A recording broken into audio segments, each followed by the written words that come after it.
അങ്ങനെ നല്ല അടിപൊളി പുളിങ്കറി റെഡി ആയിട്ടുണ്ട്. വളരെ എളുപ്പത്തിൽ തന്നെ വളരെ ചിലവ് കുറഞ്ഞ രീതിയിൽ വളരെ രുചികരമായ രീതിയിലുള്ള ഒരു ഐറ്റമാണ് പുളിങ്കറി കേട്ടോ.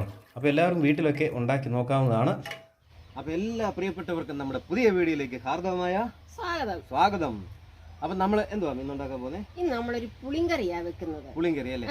നമ്മളെ ചിലപ്പോഴൊക്കെ നമ്മൾ അതായത് എന്താ പറയുക, നമ്മൾ വീട്ടിലൊക്കെ ഈ കറി വെക്കാനൊക്കെ സാധനങ്ങളില്ലാതെ വിഷമിച്ചിരിക്കുന്ന ഒരു അവസ്ഥയില്ലേ. അങ്ങനെ വരുമ്പം ചുരുങ്ങിയ ചിലവിൽ നമുക്ക് രുചിയുള്ള ഒരു കറി ഉണ്ടാക്കണം. അങ്ങനത്തെ ഒരു ഐറ്റമാണ് ഈ പുളിങ്കറി എന്ന് പറയുന്നത്. കണ്ടാൽ നമ്മുടെ ഒരു രസത്തിൻ്റെ ചേട്ടനാണെന്ന് തോന്നും, പക്ഷേ രസമാണെന്ന് ആരും തെറ്റിദ്ധരിക്കരുത്. നമ്മൾ നല്ല അടിപൊളി പുളിങ്കറിയാണ് കേട്ടോ. പുളിങ്കറി അതിൻ്റെ കൂടെ ഒരു നല്ല മീൻ വറുത്തും ഒക്കെ ഉണ്ടെങ്കിൽ സൂപ്പർ സംഭവം അല്ലേ? അപ്പം നമുക്ക് എന്നാലും നേരെ പുളിങ്കറി ഉണ്ടാക്കാനൊക്കെ പോയാലോ? പുളിങ്കറി വെക്കാനായിട്ട് നമ്മൾ ഒരു ചെറുനാരങ്ങയുടെ വീതം വാളംപുളി എടുത്തിട്ടുണ്ട്. ഇനി ഇതിനകത്തോട്ട് 1 ലിറ്റർ വെള്ളം കൂടെ ഒഴിച്ച് കൊടുക്കണം. അപ്പോൾ ഈ പുളി ഒന്ന് കുതിരാനായിട്ട് നമ്മൾ എടുത്ത് വെച്ചിരിക്കുന്ന വെള്ളം കൂടെ അങ്ങോട്ട് കുറച്ചൊഴിച്ച് കൊടുക്കുക. പിന്നെ ഈ 1 ലിറ്റർ എന്നുള്ളത് നമ്മുടെ ആവശ്യം അനുസരിച്ച് എടുക്കാം. 1/2 ലിറ്ററോ അതിലും കൂടുതലോ കുറച്ചോ ഒക്കെ എടുക്കാം. നമ്മൾ കുറച്ച് വെള്ളം ഒഴിക്കുമ്പോൾ അതിനനുസരിച്ചുള്ള ചേരുവകൾ എടുക്കണം. കൂടുതൽ വെള്ളം ഒഴിക്കുമ്പോൾ അതിനനുസരിച്ചുള്ള ചേരുവകൾ. നമ്മൾ 1 ലിറ്റർ വെള്ളത്തിൻ്റെ സാധനങ്ങളൊക്കെയാണ് എടുത്തു വെച്ചിരിക്കുന്നത്. ഒരു 1.5 സ്പൂൺ മുളക് പൊടിയുണ്ട്, 1/2 സ്പൂൺ മല്ലിപ്പൊടി, ഒരു 1/4 സ്പൂൺ ഉലുവാപ്പൊടി, കടുക് വറക്കാനുള്ള കടുക്, കറിവേപ്പില, ഒരു 2 കൊച്ചുള്ളി അരിഞ്ഞു വെച്ചിട്ടുണ്ട്, ഒരു 2 വറ്റൽമുളക്, മഞ്ഞൾപ്പൊടി, ഒരു 5 അല്ലി വെളുത്തുള്ളി ചതച്ചതുണ്ട്, പിന്നെ ഉപ്പ് പാകത്തിന്, ഒരു 1/4 സ്പൂണ് കായപ്പൊടി. നമുക്കിനി ഈ പുളി നല്ലതായിട്ടൊന്ന് ഞെരടി പിഴിഞ്ഞെടുക്കണം. നമ്മൾ ഈ പുളി ചേർക്കുമ്പോഴേ ഒരുപാട് പുളിയാകരുത്. ഒരുപാട് പുളിയായാൽ അതിൻ്റെ ടേസ്റ്റ് അങ്ങ് മാറും. പുളിങ്കറി എന്ന് പറയുന്നതേ ഉള്ളൂ, പരുവത്തിനെ പുളിയാകാവുള്ളൂ. അതുപോലെ വെള്ളം കുറച്ച് മാറ്റിയിട്ടുണ്ട്, അതുകൂടെ നമുക്കിതിൻ്റെ കൂടെ ചേർക്കണം. ഈ പിഴിഞ്ഞ് വെച്ച പുളി നമുക്കൊന്ന് അരിച്ചെടുക്കാം. ഇനി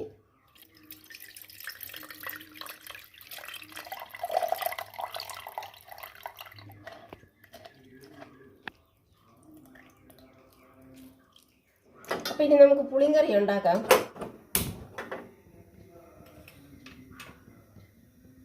അപ്പോൾ നമ്മൾ അടുപ്പത്ത് ചട്ടി വെച്ചിട്ടുണ്ട്. ചട്ടി ചൂടായി വന്നു. ഇനി അതിലേക്ക് വെളിച്ചെണ്ണ ഒഴിച്ചു കൊടുക്കുക. വെളിച്ചെണ്ണ ഒഴിച്ചാലേ അതിൻ്റേതായ ഒരു രുചി കിട്ടത്തുള്ളൂ.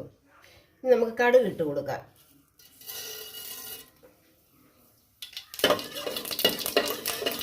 ഇനി അരിഞ്ഞു വെച്ച കൊച്ചുള്ളി ഇതിലേക്ക് ഇട്ട് കൊടുക്കുക. മുറിച്ച് വെച്ച വറ്റൽമുളക് കൂടി ഇതിലേക്ക് ഇട്ട് കൊടുക്കുക. ഇനി ചതച്ച് വെച്ച വെളുത്തുള്ളി കൂടെ നമുക്ക് ഇതിലേക്ക് ഇട്ട് കൊടുക്കുക. 2 തണ്ട് കറിവേപ്പില ഉണ്ട്, അതുകൂടെ അങ്ങോട്ട് ഇട്ട് കൊടുക്കുക.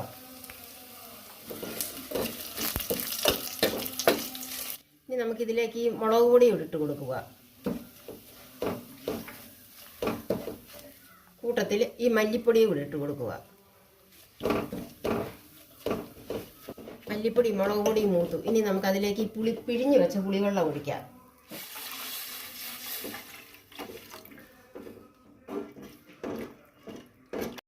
ഇനി നമുക്ക് മഞ്ഞൾപ്പൊടി കൂടി ഇട്ട് കൊടുക്കാം.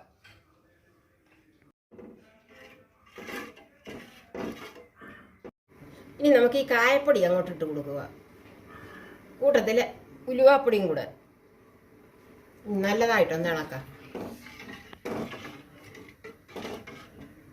ഇനി അധിക നേരം ഒന്നും നോക്കി നിൽക്കണ്ട. ഒന്ന് തിളച്ച് വരുമ്പോൾ നമ്മുടെ പുളിങ്കറി റെഡിയാകും.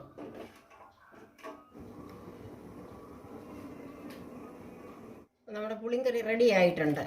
എല്ലാവരും വീട്ടിൽ ഇതുപോലെ ഒന്ന് ചെയ്തു നോക്കണം. എല്ലാവർക്കും ഇഷ്ടപ്പെടും. അപ്പം നമ്മുടെ അമ്മ ഉണ്ടാക്കിയ വളരെ ചിലവ് കുറഞ്ഞ രീതിയിലുള്ള പുളിങ്കറി എല്ലാവർക്കും ഇഷ്ടമായെന്ന് കരുതുന്നു. അപ്പോൾ നമ്മുടെ വീഡിയോ ഇഷ്ടമാകുകയാണെന്നുണ്ടെങ്കിലേ ഒന്ന് ലൈക്ക് ചെയ്യാൻ മറക്കരുത്. അപ്പം അടുത്ത നല്ലൊരു വീഡിയോയിൽ കാണും വരെ ബൈ ബൈ.